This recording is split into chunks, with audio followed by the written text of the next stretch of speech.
Abamenyi abatuuse twongera okubaaniriza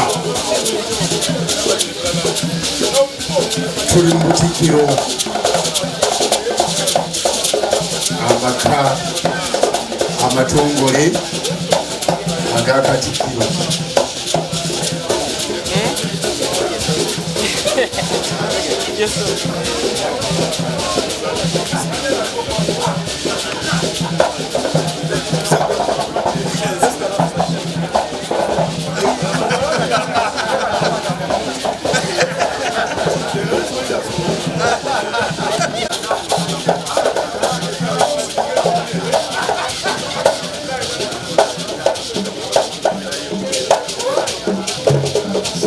twongera okubaaniriza abagenyi mwenna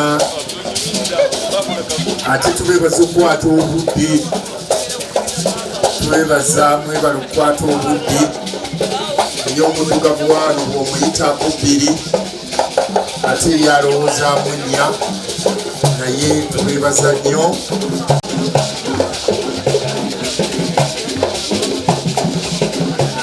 okuba nti muti ebiseera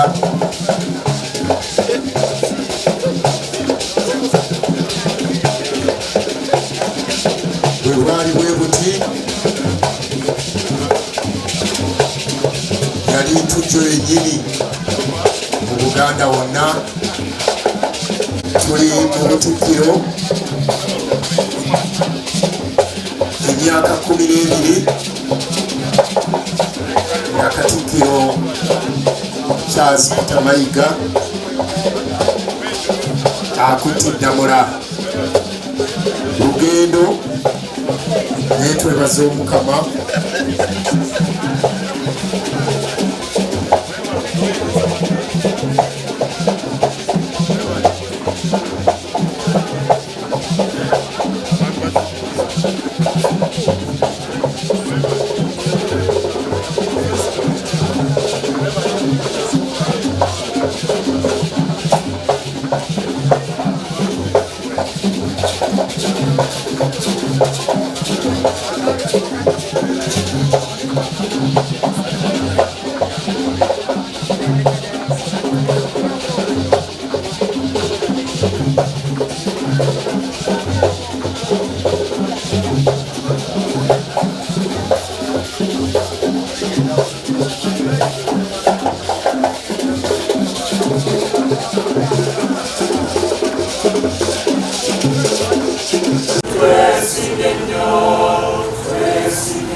luno lwennyini nga 12 omwezi gwa Kutaano 2025 kya mazima kya nsonga ffe okujja okuwebaza buvunaanyizibwa obwo bunene nnyo naye w'ekitiibwa Katikiro omubedde okutukumaakuma era okukulembererako Kabaka mu Bwakabaka buno obwa Buganda Mukama gwe bwe weeroboza n'otuteekamu era mwe tutuulira awamu ne tulaba ekitiibwa kya Ssaabasajja Kabaka ne tulaba ekitiibwa kyo. Noolwekyo webale olw'enteekateeka eno. Abayigiriza ba Mukama waffe baali 12 bwe yali mu nsi muno, era namba 12 tugitwala nga yakitiibwa nnyo. Noolwekyo twebaza, era ggwe Katonda waffe omulungi yamukwasa obuvunaanyizibwa buno. Oli mwesigwa kubanga omukozesezza ebikulu bye tulabyeko. Tulabye ensonga ssemasonga nga zitambula mu Bwakabaka bwa Buganda, era n'ebirala bingi nnyo ebimu nga bikyasoomooza, naye nga tusuubira mu ggwe Katonda waffe ayinza byonna ti byonna bijja kusobola okugenda mu maaso wansi w'obukulembeze bwa Katikiro ne badepute Katikiro, ate era baministers, ate era n'abataka abakulu b'ebika bakungu, era nga tumanyidde ddala ti Ssaabasajja Kabaka obuweereza buno ye bwagenze nga yeesigisa abantu be okutwala mu maaso bugenda mu maaso. Kyeva tukwebaza, ne twebaza n'olwa Ssaabasajja Kabaka n'olw'obulamu bwe, ne twebaza oli olulangira, ne twebaza bamaama abalangira awamu n'abambejja, maama waffe maama n'alinnya Dorothy Nassolo gwe tuli naye wano olwaleero, era n'abalala abakungu bonna abali wano. Mukama weebale. Okwebaza kuno Mukama kukkirize kwongera okwolesa ekitiibwa kyo. Obwakabaka bwo bunywezebwe, obwakabaka bwa Buganda bugende mu maaso. Mukama Katonda waffe omulungi oyongere okugaziya, ne byonna ebikyabangibwa bisobole okujja, ne byonna ebyetaaga okugattibwako Mukama obitugattireko. Okwebaza kuno Mukama kubeere kwa buwanguzi, era ekitiibwa Katikiro mwongere ekirabo eky'obulamu, mwongere amagezi, mwongere okumusobozesa okulaba byateekeddwa okuteekesa mu nkola, ate mu myaka emirala mingi Mukama gy'omuteekedde mu maaso. Gwe ng'ogulumizibwa ng'otenderezebwa, n'enteekateeka yonna Mukama ogiwa omukisa. Tuwa obudde obulungi, ate ne binaayogerwa wano bigulumize erinnya lyo. Tusaba bino byonna nga tuyita mu gwe Yesu Kristo Mukama waffe. Asonyiwa bamutyoboola n'atasiba busungu, Katikiro n'omusajja wayoleswa bukulembeze, abamalala wabakkakkanya, ne Kabaka yasiima kwekubanga kyakutte ddamula. Kasookanga taata okwata ddamula, Katikiro ow'omu mbuga Charles Peter Mayiga. Yokoze tuli bikopa, omwana wa Nabinene yeebale, eyakulaba n'akuwa ddamula.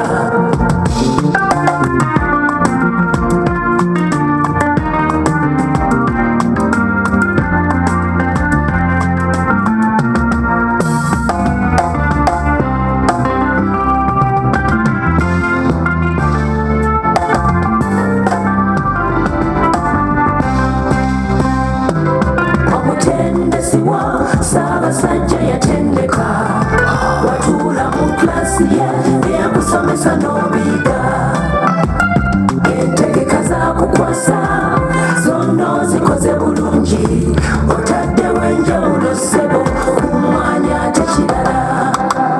Obuganda busanyufu taata, bakutte ku mpiya, ebibanja tebakyabitunda, ndaba kwe basimbye emmwanyi. Nyiri mu mutwe balize tweyanzisa, tuwonya obusibo wabula omulembe gw'obunyumye. Tewaleeta kigambo bugambo, naye obwerufu nkolayo taata. Byokoze tebiggwa manyumya, abalijja balitenda. Buddo SS tuli babo, twayimba Katikira yokyayokya. Tusaba kino Katonda kumbe Katikira temunnamateeka. Taata okwata ddamula, Katikiro omumbuga oleza obukulembeze, omwana wa Nabinene yeebale, eyakulaba n'akuwa ddamula.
waliyo guze ekiwalo kaba tompulira ne bwennema mpulira tokimanya naawe naye ndajana tovaako wabula otya nnunwa abayo naawe nabakiye sebaserero bazimuleziabalakulinge leno sigiri yenyini sebasekiyoze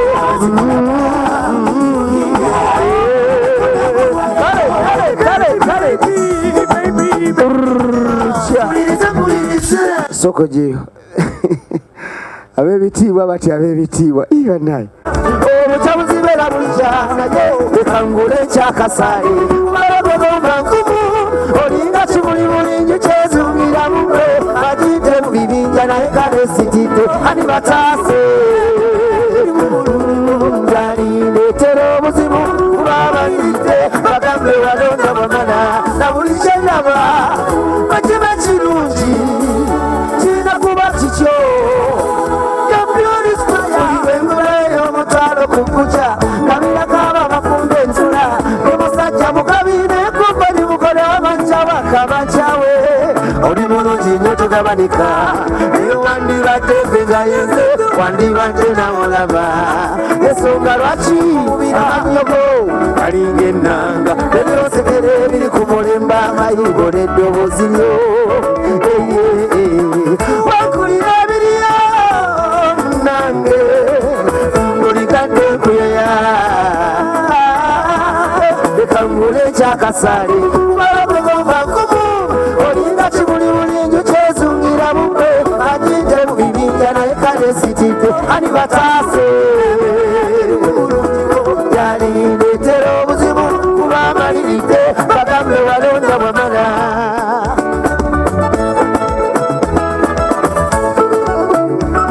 okkirizibwa kuziniramu wakitiibwa ekyo naye ate si kye kyokka mazima ne booliseerera nikubaka siriganya bulungi bwokusaasaana kubaoni mumusaayi okulukutira muli kuwulire eringa wetekone essimu giraba tennavuga ekangula ekyakasaale sosobola okufumba obufumbo baba byali era bebiri n'olusozi atatuya n'etalinya byoyagala bikyuke tebirikyuka abakyala bagumikiriza gyemuli okay omukazi atali mugumiikiriza obudde buno ndaba tajja kufumba kuba ebizibu mu maka luyiira buli lukya luyiikanga mazzi kwatirira munnange si byangu naye wajja kufumba munnange si byagezaako eremu obufumbo olw'empisa embyakugamba ebyeyo bizibu nnyo olw'olugambo anoonya kubaawula nambawengwa katabula nnyo abaagala neeyo anyumirwa nnyo abaawukanye bankubireko ebintu ebitabula abasajja betutaagala kuyumbayumba kutamya waka okuluwuliriza byotannalaba kibadde kizimba okumuuza omwami wo ng'ofukamidde kibadde kiswaza olulwinkomyewa mukwanakoma gumikiriza ebiri wakati nabyamu oluba lwakubona zaddewe kyolaga alinamana buli omu ne maama gumikiriza ebiri wakati nabyamu bajjajozobuza abasajja bwensi kutasa sikati bannange gumikiriza ebiri wakati nabyamu omusajja bwensi anwananada bali bakebera mbatidde gumikiriza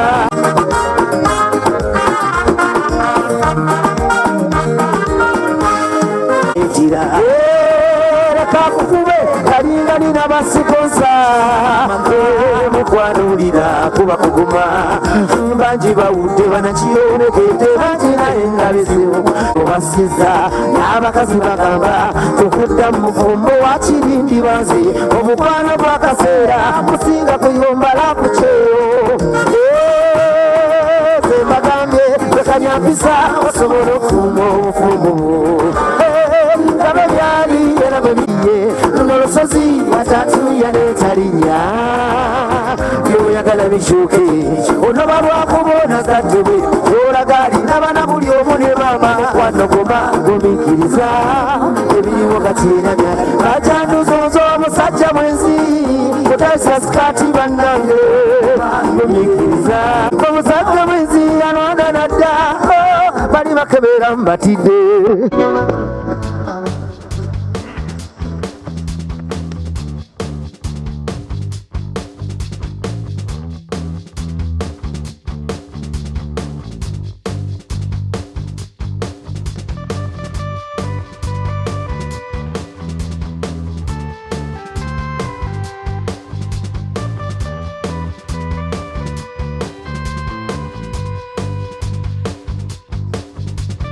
Teyanziza nnyo teyanza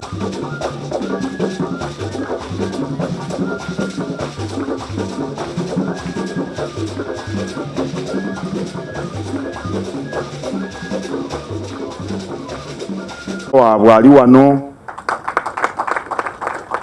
kambalage ne kojjange omutaka Nsamba maama wange ava mu ssiga lya Mulindwa kale jjajjange bw'abeera wano naye nsinga kuwoomerwa kumuyita kojja n'abataka mwenna abakulu ab'obusuula tusanyusa okubalaba Saabaganzi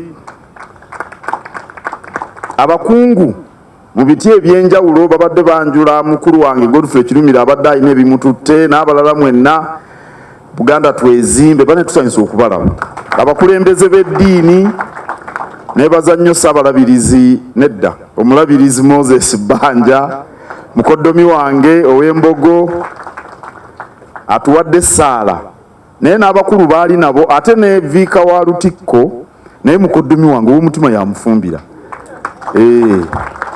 ate ne viika general yawummula mu nsi Nyakasiba nti naye mukoddomi wange mwannyina mmukuumira ddala bassebo ne bannyabo bassentebe ab'enkiiko z'Obwakabaka bassenkulu waliwo wano taata waffe Eldad Walakira taata waffe taata wa mukyala wange mukadde wange ali wano waliwo be bayisa abamukasa tribe bali wano nabo we bali bangi ab'omusaayi gwange we bali wano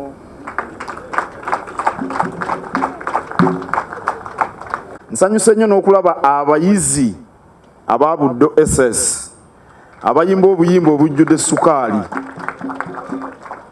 ate n'abagoma mwenna nsanyusa okubaaniriza wano mu Butikkiro abamu ndowooza Butikkiro guno gwe gusoose okujjamu wayinza okubaawo abatuuse wano nga lwe lusookedde eddala naye ndowooza muli batono abasinga mubaddewo naye okuva mu Julaayi 2018 wano ge maka gaffe amatongola g'obwa Katikkiro naye nga Butikkiro yo egenda kuweza emyaka 100 eyo gye mulaba 27 ejja kuweza emyaka 10 bukyezimbibwa era Katikkiro Martin Luther Nsibirwa jjajja w'ekitiibwa Robert Waggwa Nsibirwa ye Katikkiro yasooka ogibeeramu n'ogikoleramu ate baali bagituwambyeko mu 66 wayita emyaka 52 ow'omutima n'ensonga naye ow'omutima gwe baagigobamu era ndowooza Katonda yayagala kibeere bwe kityo ow'ekitiibwa Mayanja Nkangi ku Lwokutaano oluwedde nabadde mu Lubiri ne Ssaabasajja Kabaka era mu bye twayogeddeko mwabaddemu n'omukolo guno era mwenna abalamusizza nnyo nebaza beene okunkwasa obuvunaanyizibwa okumulamulirako Obuganda kati emyaka 12 beddu emyaka 12 banaye mingi mulabe bwe nali nfaanana luli luli nali muto naye kaakati nkuze nange nalina ekirevu njagala kufaanana mukoddomi wa Godfrey olakira bino ebyabatume naye kaakati nakijjako si kulwanga bakiyiwamu kanyo kawulire.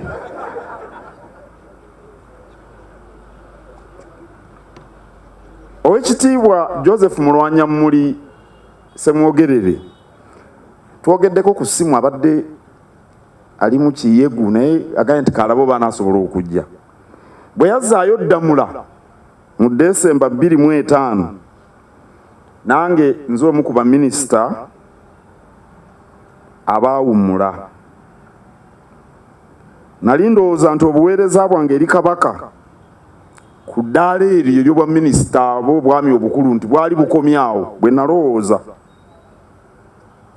Naye Omuteregga bwe yalonda Oweekitiibwa John Baptist Walusimbi n'amukwasa ddamula mu 28 nange yasiima nzire ku bwa minisita.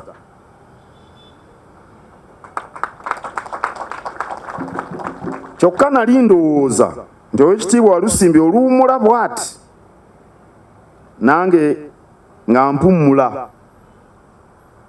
era be nakigamba baali bawerako naye nali ndi awo ate ddamula Oweekitiibwa Walusimbi gwe bazzaawo Kabaka n'amunkwasa.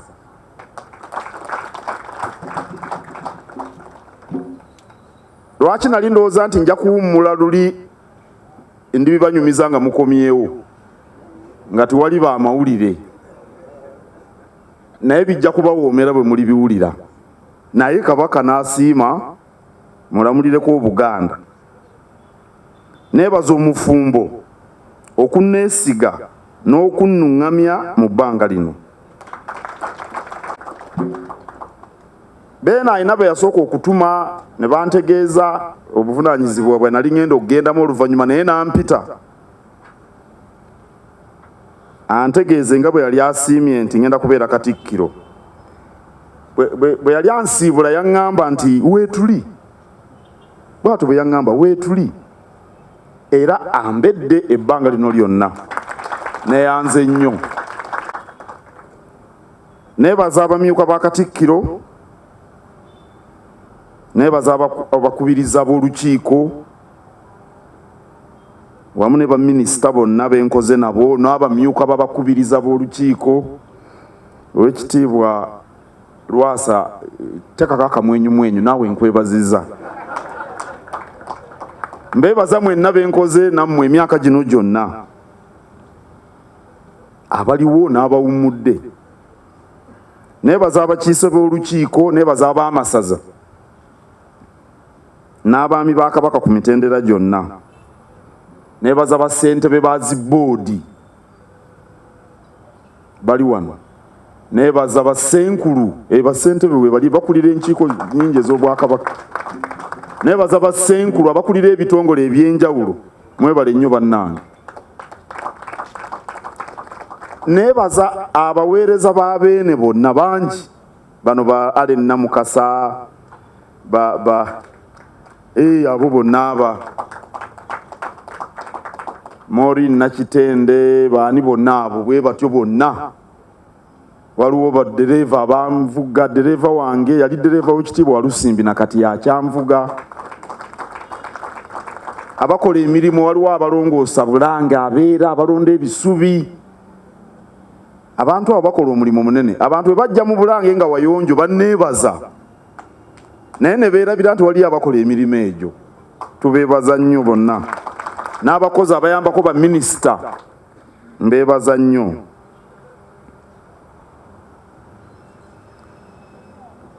Neebaza nnyo ab'omusaayi gwa Cuucu abooli olulangira n'alinnya ali wano.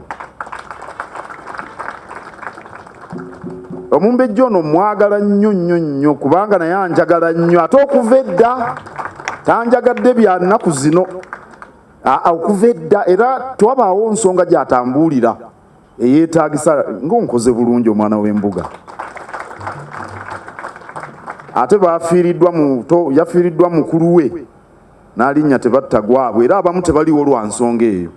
Twamuziise ku lw'omukaaga naye abooli olulangira ab'omusaayi gwa Kabaka bambedde. Wano waliwo n'omulangira omuto Frederick Walugembe, oyo taata we omulangira Michael Ndawula, muganda wa Ssaabasajja Kabaka. Neebaza abataka bakulu ab'obusolya, mwebale okuluŋŋamya abazzukulu. Ebibaddewo mu myaka 12 egiyise kanga awo Oweekitiibwa Ronald Mulondo abiromboze n'abifunza mu ddakiika ntono. Ssebo weebale,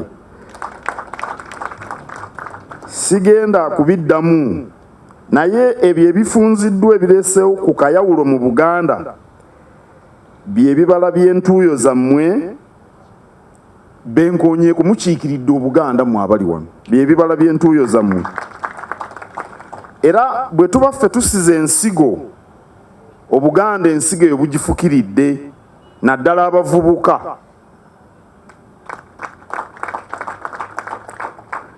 Bwe nali nkwasibwa Ddamula nga 29 Mei 2013 nalangirirwa 12 naye ne nkwasibwa Ddamula nga 29, naye emirimu nagitandika 13 enkeera. Kambanyumize, nali ngenze kusala nviiri. Weewaawo nze nga beene yambuulira dda nti ngenda kubeera Katikiro, naye nga tekinnalangirirwa mu butongole. Lwa lunaku lwa 6 nali ŋŋenda ku mbaga ew'omukungu ono Godfrey Kirumira. Omukulu oyo yali ategekedde omulangira Wassajja embaga emukulisa embaga. Omulangira Wassajja yali awasizza wiiki ndowooza emu emabega, era nze nalina kalabalaba ku mbaga eyo. N'omulangira yayewuunya nnyo lwaki nakkiriza okubeera kalabalaba nga mmanyi nti ndi Katikkiro, naye nali nangiriddwa. Nandibadde nnyinza omuga nti owaaye siyinza kubeera kalabalaba, nze Katikkiro ajja. Naye bwe baba basala enviiri, omwana n'aleeta amawulire agabukedde. Bano abaana abagatunda nga kuliko omutwe Mayiga ye Katikkiro. Naye kambabuulire, awo we nali mu nviiri bonna nga bammanyi, naye tewali yalaba mutwe ogwo, tebakifaako okuggyako nze. Era bwe baamala okunsala enviiri, ebyokugenda ew'omukungu oli Kirumira ne mbivaako, ne nzireeka. Mukyala wange naye yali agenze kumukolako gundi nga bwe mulaba. Ne mukubira essimu nonga nti wayi bano abamawulire bakugedde ebintu bino, naye nze sigenda genda eri mu mikolo, abantu bajja kutandika okunkulisa nga tebannaba kunnangirira. Kabaka bw'atakulangirira okola oti. Kaakati awo ne nzireeka, naye nkeera lwali lwa Sande saa nga 12 ekirangiro ne kifuluma. Wano ndaba Kulumba aliwo oba Kulumba Gwan Dickson Kulumba baba abukedde mwabijjawa ebyali embuga saamanya, naye ge mawulire agasooka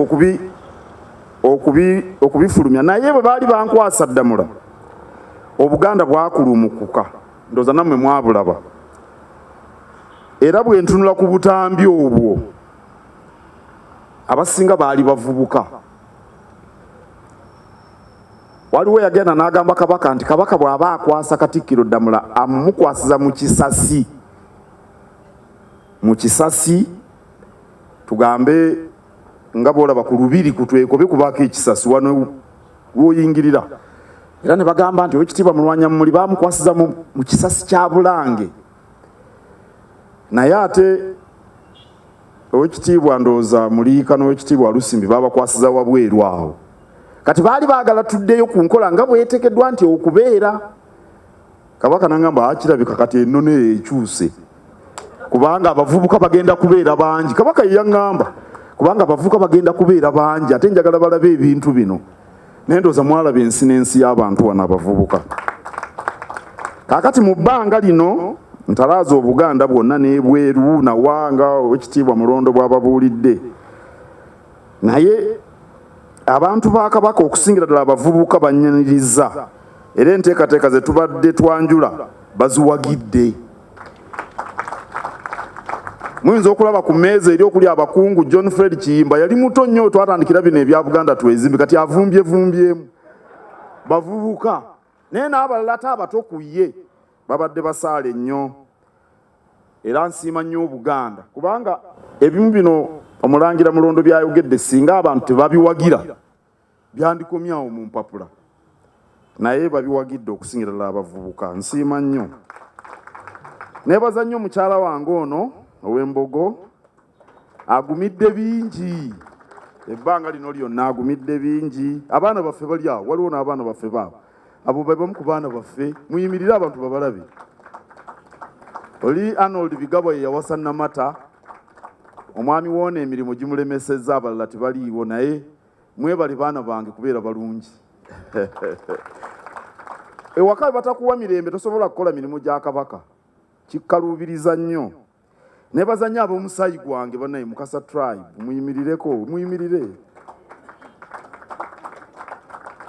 tuli bangi nnyo nnyo naye abo be bakiikiridde abalala kaakati bwe mbeera mu abo mbeera mu ddembe mbeera neegazaanya bulungi nenfuna emirembe banaye mwebale nnyo mwebalire ddala neebaza bakoddomi bange taata waffe Namubalaze kati wano waliwo omukoddomi wange oyo omukoddomi wange ne bakyala bange muyimirireko kakati abo batuwa nnyo nab'emirembe era bwe tuba tugenze wa taata tuba mu ddembe nga mmwe timunningizalingiza tubeerera ddala mu ddembe mbeebaza nnyo neebaza ab'emikwano nawulidde Hope Mukasa ku makyanga oba baakusanzewo aba rediyo Hope Mukasa Robert Seriiso naboogera ebintu ku rediyo simanyi ne gye baabasanze teri kintu kirungi nga ku baana Baganda bo n'emikwano gyo kirungi nammwe muli mikwano gyange ekyamazima naye kati ate mmwe Kabaka yabalondayo n'abaatula amannya naye bali mwebale nnyo ate oli baamuyise Moses naye Michael Luwangula simanyi gye baamusanze ne taata wange Jim Seremba Kizito oyo kakati ye taata waffe yasikira mukulu wange Jime Kato Mukasa ate Jime Kato Mukasa yasikira kitaffe mbeebaza nnyo natandika okuweereza nnyinimu mu July 1991 ng'ani mulenzi muto era ow'ekitiibwa John Katendo oyo atudde awo ye yankozesa bagiyita interview tekyafuuka kya Luganda bampita okunkozesa interview naye nga ye anoonya bunafu bwange omukulu oyo gwe mulaba kwaliko Reverend Kajumba taliiwo ali Bulaaya n'omugenzi Omulangira Besweri Mulondo ne banjokya ebibuuzo ebyaŋŋwanyiza okuweereza Kabaka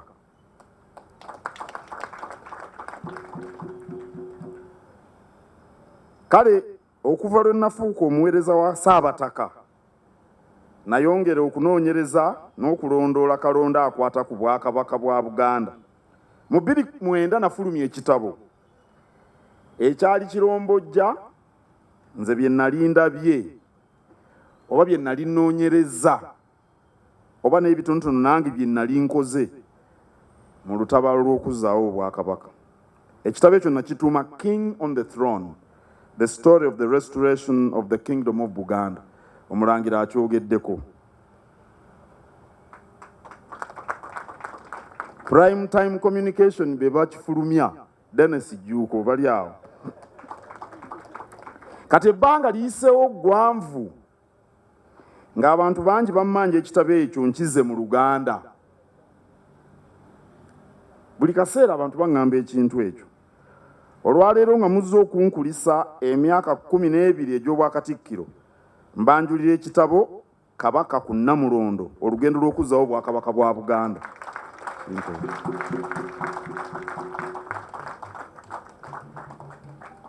Kitabo kinene mukiraba si buno butabo bwa Nankani kitabo kyennyini kirina emiko kumpi 6 kubanga bw'oba ovuunula mwagala kuba kifaananyi naye mujja kukifuna mukisa kuba ebifaananyi bw'oba ovuunula ekigambo kijja mu lulimi olumu okizza mu lulimi olulala olina okukozesa ebigambo ebijjayo amakulu ago tokyusa kigambo ku kigambo ate n'ennukuta twazigezezaamuuko okwanguyiza omusomi okusoma kikola bulungi amaaso nga toganyiga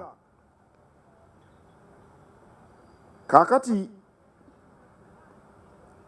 emboozi eri mu kino etuusiddwa ku bibaddewo kuba kiri kya 29 etuusiddwa ku bibaddewo okutuuka ndoza 2023 awo kubanga lwe twamala ennaku ezo zonna kibadde mu kyapa basangulamu bino bakola batya tugambe njogera mu kiri nti boodi ya Bukadefu senkulu wa Bukadefu ali wana Alfred bakyusa simanyi oba ssentebe teyazze ndoza teyasobodde neŋŋamba boodi yasooka yaliko abantu bangi omuli n'owekitiibwa twakawaase kati neŋŋamba naye kaakati ye mumyuka asooka owa Katikiro muli kiti kiriimu kubanga era teyali kati kino kituuse ku mutendera guno gwe tulimu omulimu gubadde munene nnyo gubadde gumenya n'omugongo nagenda nenfuna abantu ne bagamba bakyuse ebintu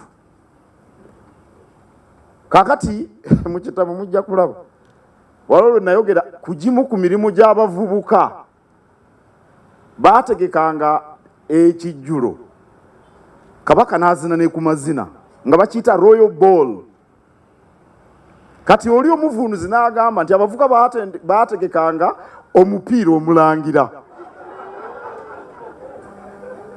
olw'okuba ekigambo Royal Ball n'ebirala ebisesa ebikwewuunyisa kati oluvannyuma namanya nti abantu bali baye tebamanyi bulungi Lungereza kati oteeka okuba nga omanye ennimi zombi okusobola okujja mu lulimi olumu okuzza mu lulala buli walaba ekigambo institution nga bagamba ekitongole buli walaba ekigambo institution nga bagamba ekitongole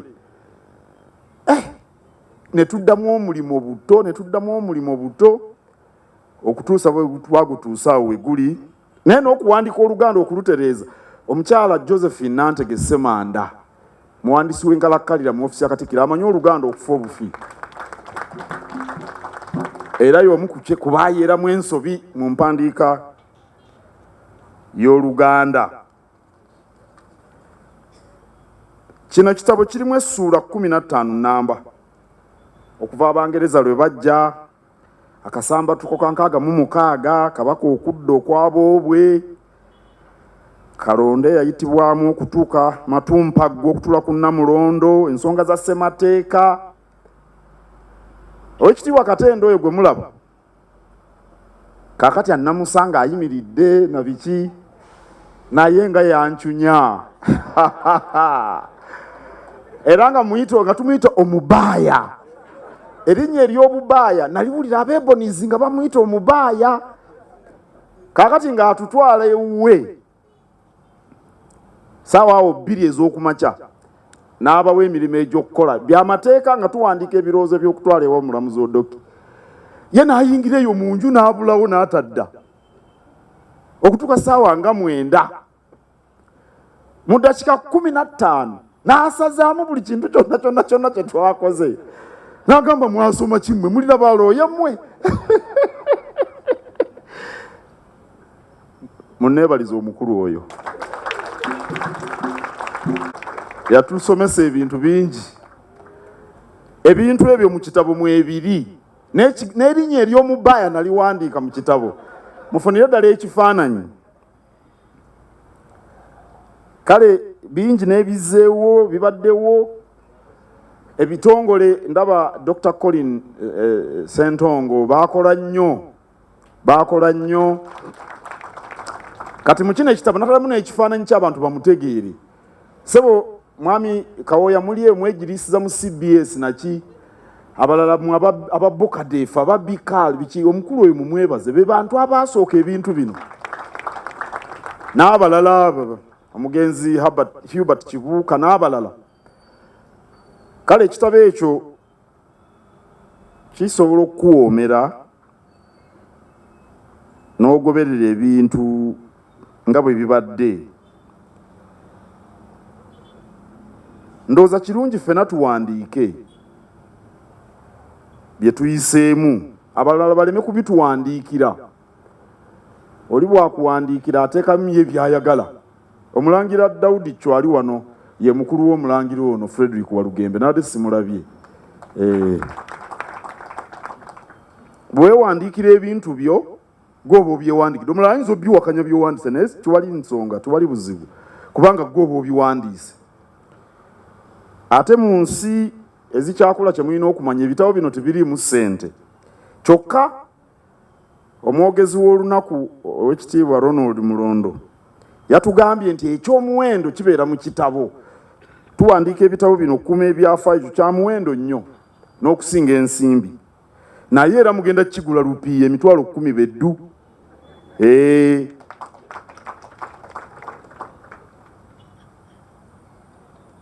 Kamalirize, mugenda kigula rupiiya mukyala Nampijja, kye si kyakubawa kya bwereere. Mugenda ziramu banaye okubaaniriza wano mu Butikkiro. Mwebale kujja lunaku lwakola emirimu ennaku zino mingi. Mwebale okujja okusanyuka nange emyaka 12. Emyaka 12 si gya kuzannya ku bwa Katikiro, si gya kuzannya naye lwakuba mubaddewo kisobose. Katonda yeebale. Era mbeebaza nnyo obuwagizi obw'engeri ezitali zimu. Neebaza Bishop Moses Banja atuwadde essaala, ate nammwe abatusabira bulijjo. Neebaza Kangaawo Omulangira Ronald Mulondo okutufundiza bye tuyiseemu mu myaka 12. Ssebo weebale nnyo, weebalire ddala. Si kyangu kufunza bintu by'emyaka 12 mu ddakiika 2 oba 25, naye musomesa babimanyi babikola. Neebaza nnyo Mwami Paul Saaka, omusiime wa Kabaka, n'abaana ba Buddo Senior Secondary School. Obuyimba buwo akagatondoozo mulaba omukyala nga bwe yakakubye. Mubadde mumwebaza nga musobola n'okwerabira mu kagatto kano olwaleero. Mwebale nnyo, obuyimba buwooma nnyo. Omulimu gwe bakoze ab'e Buddo SS Senior Secondary School, Mwami Mwonge, Mwami Paul Saaka munene nnyo mu kunnyikiza ensonga zaffe ez'Obwakabaka. Singa muli ennyimba ze bayimba ku Kabaka n'ebyafaayo ebyaffe, oyinza okwogera n'okeesa obudde, naye akayimba kamu ka ddakiika 3 ne kabeera nga kakuyigiriza ebintu byonna. Ate bubaamu sukaali, akayimba tumubulya nga buwooma okuwuliriza. Mwebale nnyo, mwebalire ddala. Neebaza muzzukulu wa Gabunga Haruna Mubiru, simanyi oba akyaliwo baagenze, ayimba bulungi. Haruna weebale. Haruna namulabye ng'agenze mu beekika kye, nasanyusa ebikyotalabanga nako, kuba kati oyo gwe mulaba bwe tuyimirira ku luguudo nze naye ensi ekuŋŋaanira ku ye, babayita basereebu. Basereebu, sereebu oyimirira naye oyinza omumusobola. Kati oyo Haruna bw'agenda n'abeera mu nsonga z'ekika, aba akoze omulimu munene nnyo, kubanga abamugoberera bangi. Kale naye bulijjo nze byayimba bimpoomera, mwandaba ne mu konsati ye nga ŋŋenze, akasaale kampoomera okukamala n'endala. Weebale nnyo, weebalire ddala. Neebaza Abasanyu Cultural Group, mwebale okutukubira ŋŋoma.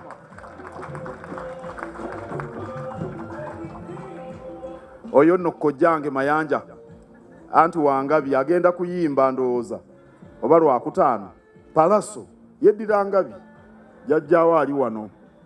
Baba n'ekyejo naye tunaakola kibwe batyo kasita bakkojja. Nga ntandika omwaka guno ogw'e13 nga nkuuma Ddamula, mbasaba tutambulire wamu, tuwaŋŋane amagezi, tuyambagane, tube bumu, twebungulule Namulondo, tujja kusobola okuzza Buganda ku ntikko. Ssaabasajja Kabaka wangaala. Nkitongozza.